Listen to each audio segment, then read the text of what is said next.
Peredaran narkoba di dalam rutan nyatanya masih marak terjadi. Pada Jumat 10 Oktober 2025, pesohor sekaligus terpidana kasus narkoba Amar Zoni kedapatan masih menjalankan bisnis narkoba dari dalam rutan Salemba, Jakarta Pusat.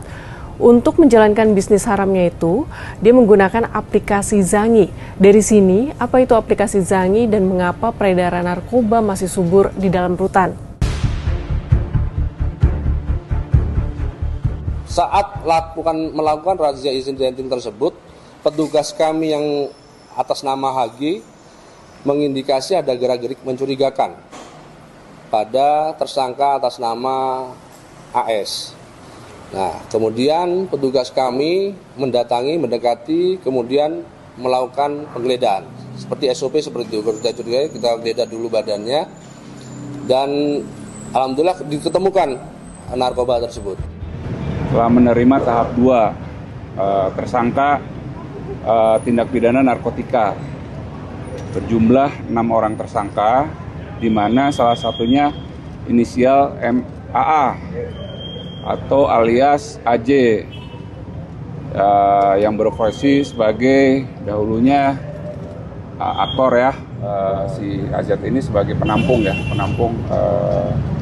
narkotika untuk disebarkan seperti itu. Amar Zoni yang sudah kesekian kalinya terseret kasus narkoba diduga mengedarkan sabu-sabu dan ganja sintetis dari dalam rutan Salemba, Jakarta Pusat dengan memanfaatkan aplikasi pesan instan Zangi untuk koordinasi transaksi. Dari hasil penggerebekan, polisi menyita 50 gram sabu, 1 kg ganja sintetis, serta beberapa perangkat komunikasi. Sebenarnya apa itu aplikasi Zangi? Dari laman zangi.com di bagian depan disebut jika aplikasi ini merupakan aplikasi pesan era baru yang menawarkan layanan komunikasi tanpa registrasi dan tidak ada pengumpulan data. Zangi merupakan aplikasi pesan pribadi yang dikembangkan oleh perusahaan berbasis di Silicon Valley, Amerika Serikat. Zangi menonjol dengan klaim Zero Data Collection dan enkripsi end-to-end kelas militer yang melindungi seluruh pesan, panggilan suara, video, dan file pengguna. Berbeda dari WhatsApp atau Telegram, data komunikasi tidak disimpan di server tetapi hanya di perangkat pengguna. Hal ini membuat pesan tidak dapat diakses bahkan oleh pihak Zangi sendiri. Teknologi ini membuatnya populer di kalangan pengguna yang mengutamakan privasi dan keamanan tinggi, termasuk jurnalis dan aktivis di negara dengan sensor ketat. Namun fitur ini juga menjadi pedang bermata dua karena rentan disalahgunakan untuk aktivitas ilegal karena sulit dilacak oleh aparat. Penyebabnya yaitu pesan terenkripsi sepenuhnya hanya bisa dibuka oleh pengirim dan penerima. Aplikasi ini juga tidak menyimpan metadata, tidak ada log waktu, lokasi, atau IP yang tersimpan di server. Selain itu, Zangi dapat berjalan di jaringan lemah dan pesan bisa otomatis terhapus setelah dibaca.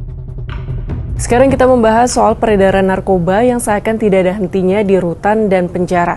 Dalam artikel Opini Kompas ID 21 September 2021 oleh Dokter Balai Rehabilitasi BNN Badoka Makassar, Muhammad Hatta disebutkan, jika 55% warga binaan pemasyarakatan adalah kasus terkait penyalahgunaan narkotika.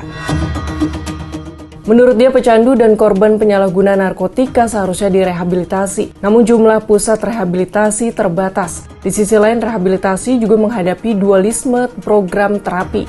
Jika hal ini tidak dibenahi, rutan akan semakin penuh dengan WBP kasus narkoba. Selain itu, peredaran narkoba di beberapa kasus juga terbukti melibatkan oknum petugas rutan maupun lapas.